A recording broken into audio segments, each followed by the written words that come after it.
السلام علیکم ورحمۃ اللہ وبرکاتہ۔ بھائیوں بہنوں، دوستوں، بزرگوں، عزیزوں، الحمدللہ اللہ تبارک و تعالیٰ کے فضل، کرم، انعام اور احسان سے ابھی ہم نے رمضان المبارک کے پورے مہینے کے روزوں کا اہتمام فرمایا، عبادتوں کا اہتمام فرمایا۔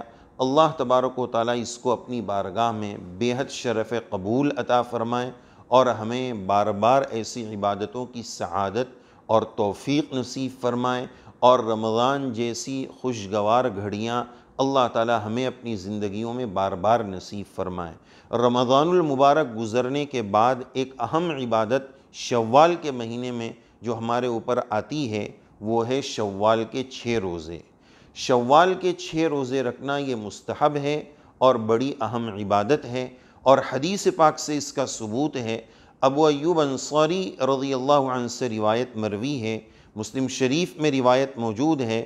روایت کا خلاصہ یہ ہے کہ جس شخص نے شوال کے 6 روزے رکھ لیے، رمضان کا روزہ رکھنے کے بعد ثم اتبعہ 6 من شوال، رمضان کا روزہ رکھنے کے بعد جس نے شوال کے 6 روزے رکھ لیے، گویا اس نے پورے زمانے اور پورے سال کا روزہ رکھ لیا۔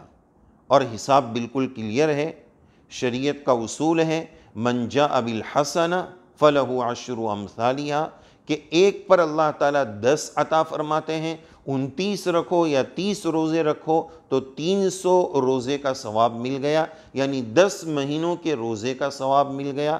اب اگر 6 روزے اور رکھ لیں گے تو اسی اصول کے مطابق 60 روزوں کا اور ثواب مل جائے گا۔ تو 360 اسلامی کیلنڈر میں ڈیز ہوتے ہیں، دن ہوتے ہیں، تو اس طرح پورے سال روزے رکھنے کا ثواب انشاءاللہ مل جائے گا۔ تو یہ بہت اہم عبادت ہے، ہمیں اس کا اہتمام کرنا چاہیے، اور شریعت میں بڑی آسانیاں ہیں۔ اس تعلق سے 3 اہم باتیں یہ بھی عرض کرنی ہیں کہ پہلی بات اس سلسلے میں یہ ہے کہ یہ 6 روزے عید کے بعد دوسرے دن سے رکھ لینا ضروری نہیں ہے، بلکہ پورے مہینے میں یہ 6 روزے کسی بھی وقت میں کسی بھی دن میں رکھے جا سکتے ہیں، یعنی آخری عشرے میں، شوال کے آخری عشرے میں بھی رکھیں گے تو بھی یہ استحباب پر عمل ہو جائے گا، یہ فضیلت مل جائے گی۔ دوسرے ہی دن سے 6 روزے رکھنا ضروری نہیں ہے۔ اللہ تعالیٰ کی طرف سے دیکھیں کتنا کرم ہے، ورنہ لوگوں کے لیے مشکل ہو جاتی کہ باسی عید کے دن ہم نے اس کو باسی عید بنا لیا ہے، شریعت میں باسی اور تیسرا اس کا کوئی تصور نہیں ہے، لیکن ہمارے یہاں باسی عید بولتے ہیں۔ تو دوسرے دن جو ہے وہ سسرال میں دعوت ہوتی ہے، ساسو ماں کے یہاں سے کھانا بن کر آتا ہے، ادھر جانا ادھر جانا، عیدوں میں گھومنے جانا۔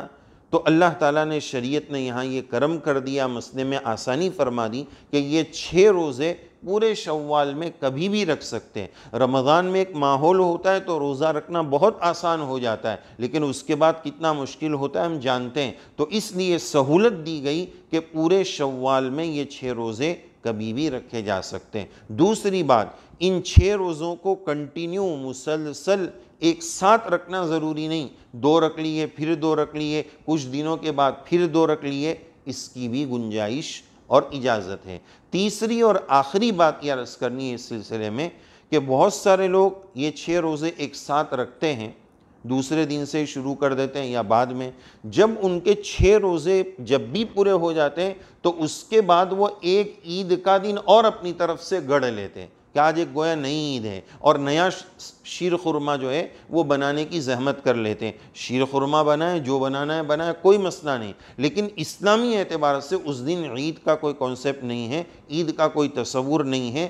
عید الفطر تو وہی ہے جو 1 شوال کو ہے، ورنہ نہیں ہے۔ تو بہرحال یہ بڑی اہم عبادت ہے، مستحب ہے، رکھنے والا بڑی فضیلت اور بڑے ثواب اور بڑے اجر کا مستحق ہوگا، نہ رکھنے والے کو لعن طعن اور ملامت نہ کرے، یہ صرف استحباب کے درجے کا عمل ہے۔ اللہ تبارک و تعالی ہم سب کو توفیق عمل سے نوازے، آمین یا رب العالمین۔